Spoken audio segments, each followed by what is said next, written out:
Capítulo 3. IQ financiero número 1. Producir más dinero. En 1969, tras 4 años en la Academia Militar Mercante de Estados Unidos, en Kings Point, Nueva York, me titulé y obtuve mi primer empleo navegando en los buques petroleros del Standard Oil de California. Yo era tercer oficial de cubierta y navegaba entre California, Hawái, Alaska y Tahití. Era un empleo prometedor en una excelente compañía, solo trabajaba 7 meses y descansaba 5. Pude viajar y la paga era bastante buena, aproximadamente $47,000 al año, el equivalente a unos $140,000 en la actualidad. Un salario de $47,000 era considerado demasiado para un jovencito recién graduado en 1969. Aún lo es, pero si lo comparamos con el de algunos de mis condiscípulos, mi salario era bajo. Algunos de ellos comenzaron sus carreras de tercer oficial con salarios de entre $70,000 y $150,000 al año. Eso equivaldría hoy a entre $250,000 y $500,000 anuales como paga inicial. Nada mal para unos veinteañeros recién salidos de la universidad. Mi paga era más baja porque el Standard Oil era una compañía naviera no sindicalizada. Mis compañeros mejor pagados trabajaban con los sueldos de compañías sindicalizadas. Después de ser tercer oficial por 4 meses, renuncié a mi bien pagado empleo en la compañía Standard Oil y me uní al cuerpo de marina para combatir en la guerra de Vietnam. Sentí la obligación de servir a mi país a pesar de que en aquel momento muchos de mis amigos hacían lo necesario para no ser enlistados. Muchos se inscribieron para estudiar posgrados, uno de ellos huyó para esconderse en Canadá. Otros amanecían con enfermedades extrañas y esperaban entrar en la clasificación 4F, imposibilitado médicamente para enlistarse. Yo estaba exento de ser enlistado porque pertenecía a la clasificación de industria vital ofensiva. Debido a que el petróleo es esencial para la guerra y yo trabajaba para una compañía petrolera, el Consejo de Enlistamiento no pudo echarme las manos encima. No tuve que evitar la guerra como mis amigos lo hacían, así que muchos de ellos se sorprendieron cuando fui a combatir voluntariamente. No tenía que hacerlo, pero así lo quise. Ir a la guerra y pelear no fue la parte más difícil de la decisión que tomé. Ya había estado en Vietnam en 1966 estudiando operaciones de carga en la bahía de Cam Ranh. Desde mi superficial punto de vista, la guerra me parecía emocionante y no me preocupaba pelear, matar y posiblemente ser asesinado. No obstante, la parte más difícil de mi decisión fue aceptar el bajo salario que me ofrecieron. El sueldo en la Marina para los segundos almirantes era de $2,400 anuales. En la Standard Oil me pagaban esa cantidad en una quincena. Además, si consideramos que solo trabajaba 7 meses por 5 de vacaciones, estaba renunciando a mucho. Ganaba $7,000 mensuales por 7 meses y después tomaba vacaciones de 5 meses sin paga, pero sin temor a ser despedido por no trabajar. No estaba nada mal, creo que actualmente habría muchas personas que aceptarían un empleo así. La Standard Oil era una compañía con un gran sentido patriótico, por lo que fueron muy accesibles cuando les informé que los dejaría para ir a luchar por mi país. Dijeron que si regresaba vivo, podría regresar a mi empleo y que el tiempo que hubiera empleado en la Marina contaría como antigüedad en la compañía. Todavía recuerdo cuando salí de sus oficinas de Market Street en San Francisco. Tenía una horrible sensación en el estómago y me preguntaba, ¿qué estás haciendo? ¿Acaso estás loco? No tienes que irte, no tienes que pelear, estás exento. Después de 4 años en la escuela, por fin estás ganando un montón de dinero. Cuando pensé que después de ganar $4,000 mensuales, recibiría 200 solamente, estuve a punto de regresar a pedirles que me devolvieran mi empleo. Después de mirar por última vez el edificio de la Standard Oil, conduje hasta la Plaza Girardelli para gastar dinero como un hombre acomodado en mi bar favorito, el Buenavista. Y al darme cuenta que ahora ganaría $200 al mes como marino, supe que esta sería mi última oportunidad de sentirme rico y gastar como tal. Traía bastante dinero en efectivo en mis bolsillos y deseaba disfrutarlo. Lo primero que hice fue ofrecerles a todos los parroquianos una ronda de bebidas y así comenzó la fiesta. Rápidamente conocí a una hermosa joven que se sintió atraída por el efectivo que fluía de mi cartera. Abandonamos el bar, fuimos a comer y tomamos vino. Nos reímos y gritamos porque en realidad en mi mente solo estaba la idea de comer, beber y disfrutar, ya que al día siguiente podría morir. Al final de la velada, la adorable chica estrechó mi mano, besó mi mejilla y se fue velozmente en un taxi. Yo deseaba más, pero ella solo quería mi dinero.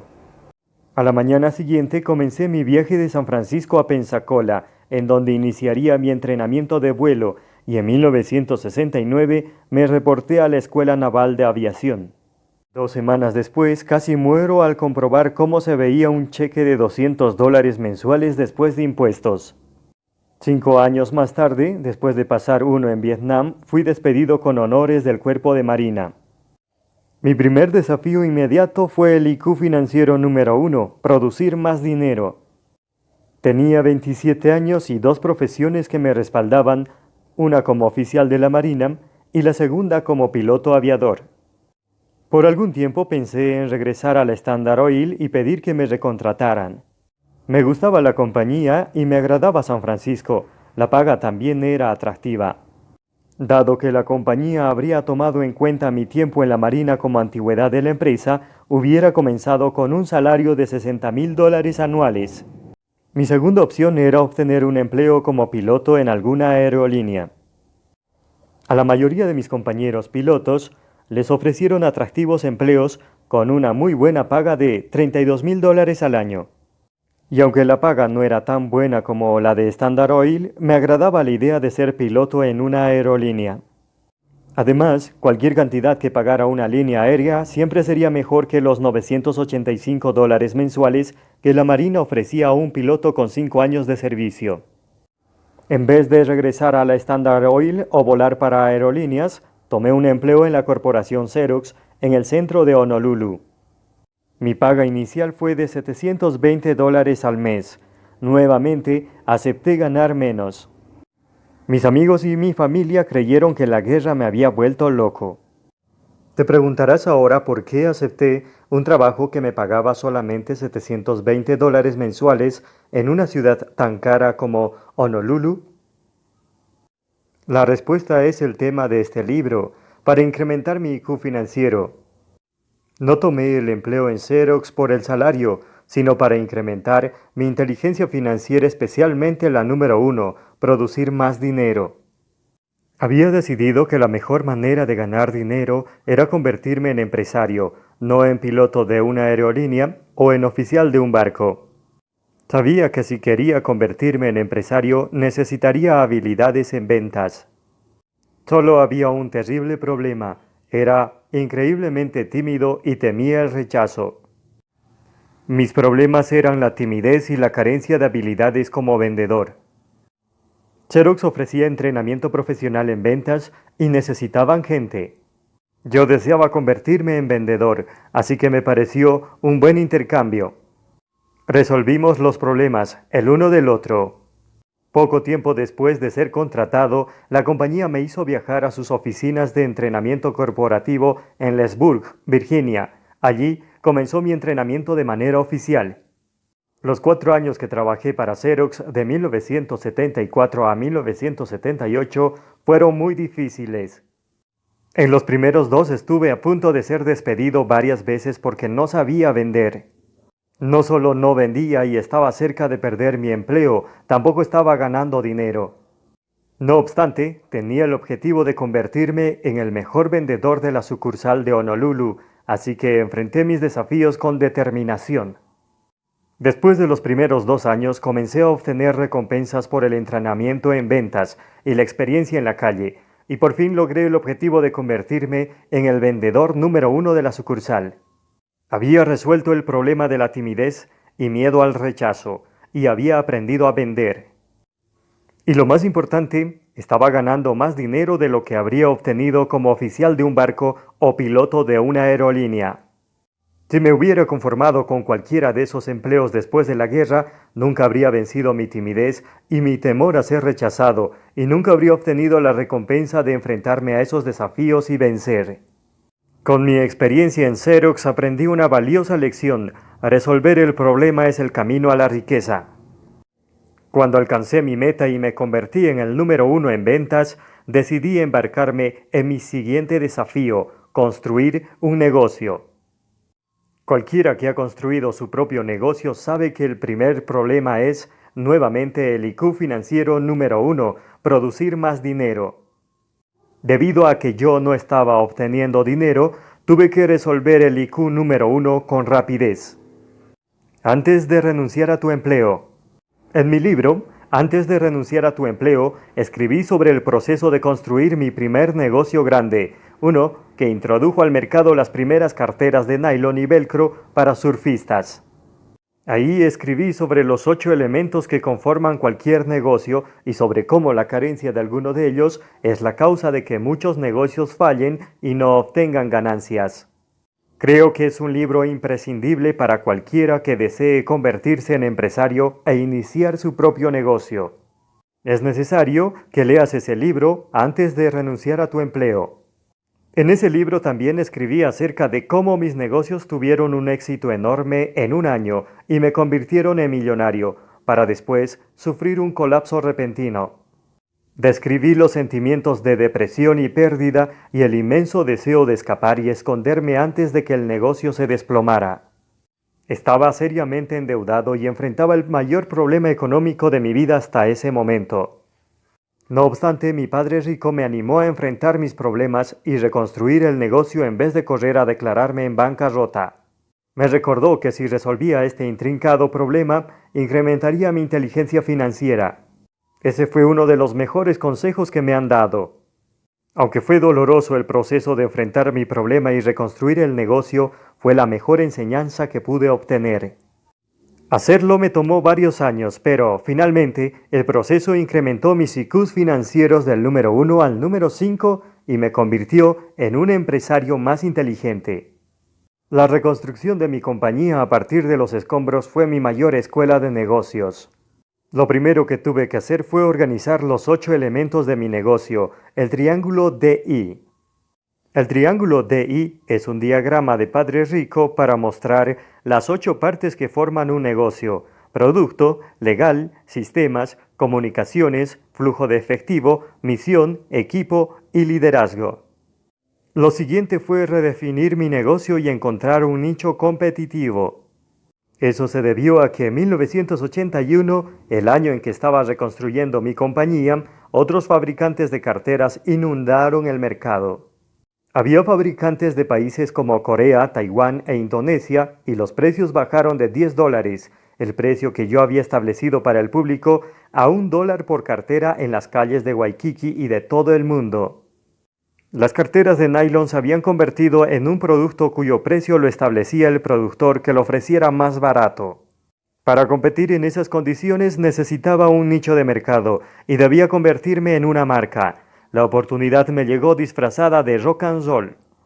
Cuando lo escribí en Antes de renunciar a tu empleo, me topé con el mundo del rock and roll y pude salvar mi negocio cuando obtuve los derechos para usar el nombre de varios grupos de rock en mis carteras. Muy pronto estaba fabricando carteras para Van Halen, Judas Priest, Duran Duran, Iron Maiden y Boy George, entre otros. Como mi producto contaba con una licencia legal, pude subir de nuevo el precio a los $10 por cartera, y aunque tenía que pagar regalías a los grupos musicales, tener un producto con licencia de rock and roll me permitió llegar a los minoristas de toda la Unión Americana y el mundo. Mi negocio prosperó y el dinero volvió a llegar a carretadas. Como mencioné anteriormente, la manera de incrementar la inteligencia financiera es resolver el problema que tienes frente a ti. Al llegar al año 1981, había resuelto el problema de reconstruir mi negocio y luego apareció la siguiente dificultad: vencer a mis competidores que tenían precios más bajos y a los imitadores que tomaron mi producto y se enriquecieron con él mientras yo perdía dinero. Esta dificultad le iniciaron los piratas. La misma gente que copió mi primer producto, la cartera original de nylon, ahora estaba copiando mi mercado. Comenzaron a producir las mismas carteras que yo fabricaba con licencia, las vendían a precios más bajos y no pagaban regalías a los grupos de rock.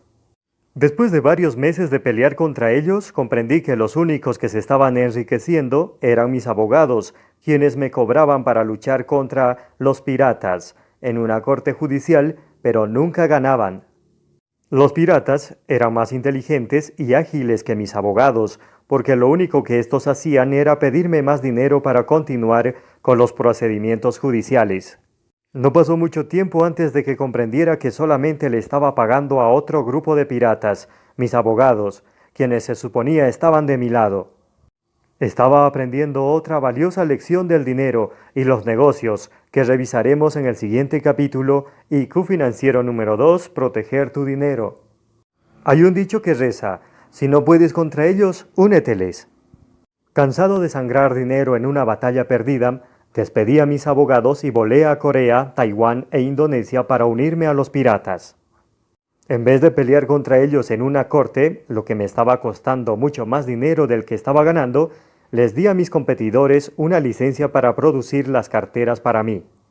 Mis costos de producción bajaron así como mis costos legales y además tenía mejores fábricas respaldándome. Entonces me enfoqué en lo que mejor sabía hacer, vender. El negocio floreció de nuevo y muy pronto nuestros productos estaban en las tiendas departamentales y en los conciertos de rock. En 1982 salió al aire un nuevo canal de televisión, MTV. Nuestro negocio se fue hasta el cielo y de nuevo el dinero llegó a carretadas. En enero de 1984 vendí mi parte del negocio de carteras de nylon de rock and roll a mis dos socios. Kim y yo abandonamos Hawái y nos mudamos a California para fundar una compañía de educación en negocios. Yo nunca imaginé que habría una diferencia tan grande entre vender un producto y vender educación. 1985 fue el peor año de nuestras vidas. Se acabaron nuestros ahorros y muy pronto nuestro mayor problema fue no tener suficiente dinero. Yo ya había estado en bancarrota anteriormente, pero Kim no. El hecho de que hubiera permanecido conmigo no es prueba de mi atractivo físico, sino de su lealtad. Aún en esas condiciones, trabajamos juntos y construimos una compañía internacional para la enseñanza de técnicas empresariales y de inversión, con oficinas en Estados Unidos, Australia, Nueva Zelanda, Singapur y Canadá. En 1994, Kim y yo vendimos ese negocio y nos retiramos con ingresos pasivos de nuestra inversión en bienes raíces, ingresos suficientes que nos servirían para mantenernos por el resto de nuestras vidas. Pero había un problema, nos aburríamos. Tras nuestro breve retiro en 1996, creamos nuestro juego de mesa Cash Flow y Padre Rico, Padre Pobre salió a la venta, publicado por nosotros mismos en 1997. A mediados del 2000 estuve en el programa de Oprah Winfrey durante una hora y el resto es historia. Actualmente, The Rich Dad Company es un negocio internacional. Mucho del éxito se debe a las lecciones que aprendí de mis fracasos y éxitos de negocios anteriores. Si no hubiera aprendido durante la resolución de mis problemas, nunca habría llegado tan lejos. Si hubiera tirado la toalla y permitido que las circunstancias me abrumaran, no estarías leyendo este libro ahora. Toda meta tiene un proceso. Como bien sabemos, toda meta que vale la pena conlleva un proceso y mucho esfuerzo. Por ejemplo, para convertirse en doctor hay que atravesar un riguroso proceso de educación y entrenamiento. Muchos sueñan con convertirse en doctores, pero el proceso se los impide. En las páginas anteriores leíste sobre mi proceso y permíteme decirte, implicó mucho trabajo. Una de las razones por las que la gente carece del IQ financiero número 1, producir más dinero, es porque lo que buscan es el dinero, no el proceso. Lo que muchos desconocen es que lo que los enriquece es el proceso, no el dinero. Los ganadores de lotería o los chicos que heredan una fortuna familiar con frecuencia terminan en bancarrota porque solo recibieron el dinero pero no tuvieron que atravesar el proceso. Mucha gente no se vuelve rica porque valora más la llegada constante de un cheque que el proceso de aprendizaje que se necesita para ser más inteligente y más rico. Se quedan atrás por el miedo a ser pobres y ese mismo temor les impide tomar las oportunidades y resolver los problemas necesarios para volverse ricos. Todos somos diferentes. Todos somos diferentes y poseemos distintas cualidades y debilidades. Todos tenemos procesos, desafíos y problemas distintos. A algunas personas se les facilita vender, pero ese no era mi caso. Mi primer problema fue mi incapacidad para enfrentar mi miedo a vender y el terror de ser rechazado. Algunas personas son empresarios natos. Yo no lo era. Tuve que aprender a hacerlo. Enfatizo lo anterior porque no quiero sugerir que tú tengas que aprender a vender o a ser un empresario. Ese fue mi proceso y puede ser diferente al tuyo. El primer paso para incrementar tu IQ financiero número 1, producir más dinero, es decidir cuál es para ti la mejor forma de ganar dinero. Si se trata de que te conviertas en médico, prepárate para ingresar a la escuela de medicina. Si se trata de ser un golfista profesional, comienza a tirar, es decir, escoge tu meta y después tu proceso, pero siempre recuerda que el proceso es más importante que la meta. Inteligencia emocional. En este momento es importante destacar que la inteligencia financiera también es inteligencia emocional. Warren Buffett, el inversionista más rico del mundo, comenta: si no puedes controlar tus emociones, no puedes controlar tu dinero. Lo mismo sucede con el proceso. Una de las partes más difíciles del mío fue no darme por vencido cuando estaba deprimido, no enojarme cuando me sentía frustrado y continuar estudiando cuando en realidad quería escapar. Mucha gente falla durante el proceso porque no puede vivir sin una gratificación inmediata. Mencioné el bajo salario que recibí al principio de mi vida para ilustrar la importancia de una recompensa retardada. Muchos sacrifican la seguridad económica de su futuro a cambio de tener unos cuantos dólares en el presente. Aunque no gané mucho dinero cuando tenía 20 o 30 años, ahora hago millones. Para desarrollar mi inteligencia financiera fue esencial controlar las altas y bajas de mis emociones y retardar las recompensas a corto plazo. Esto significa que la inteligencia emocional es parte imprescindible de la inteligencia financiera. De hecho, yo diría que cuando se trata del dinero, la inteligencia emocional es la más importante de todas. Es más útil que la académica o la profesional. Por ejemplo, mucha gente no persigue sus sueños porque tiene miedo. Si comienza a avanzar para alcanzarlos, los abandonarán en cuanto fallen y culparán a otros en vez de aceptar la responsabilidad de sus fracasos. Quienes se dan por vencidos casi nunca ganan. Hace algunos años trabajó para mí un joven inteligente y encantador que tenía una maestría en administración y negocios y ganaba mucho dinero. En su tiempo libre, emprendió varios desafíos empresariales junto con su esposa. Incursionaron en bienes raíces y fracasaron. Compraron una pequeña franquicia para ella y fracasaron. Compraron un asilo y estuvieron a punto de perderlo todo, cuando inesperadamente los pacientes murieron. Actualmente ambos han vuelto a sus empleos bien pagados, pero tienen esa desagradable sensación de que no están en donde deberían. He mencionado a esta joven pareja porque ellos no pudieron aprender, permitieron que el proceso de aprendizaje los venciera. Cuando las cosas se pusieron feas, se dieron por vencidos. Celebro que hayan intentado nuevas empresas, pero de nada sirvió porque siempre se detuvieron cuando un problema era demasiado grande para resolverlo. No perseveraron después de su fracaso y no aprendieron de sus errores. No pudieron visualizar que los enriquecería el proceso, no el dinero. Una de las lecciones más difíciles que tuve que aprender de mi padre rico fue que debía comprometerme con el proceso hasta ganar. Cuando tuve dificultades en Xerox porque no vendía nada, quise entregar mi renuncia. Como no podía vender, no tenía ingresos. De hecho, viviendo en Honolulu, gastaba más dinero del que ganaba, pero mi padre rico me dijo: puedes retirarte si ya ganaste, pero nunca te retires porque vas perdiendo. No renuncié sino hasta 1978, después de haberme convertido en el vendedor número 1 de Xerox. El proceso me había enriquecido mental y financieramente. Al solucionar mi problema de no saber vender, también superé la cuestión de no ganar dinero.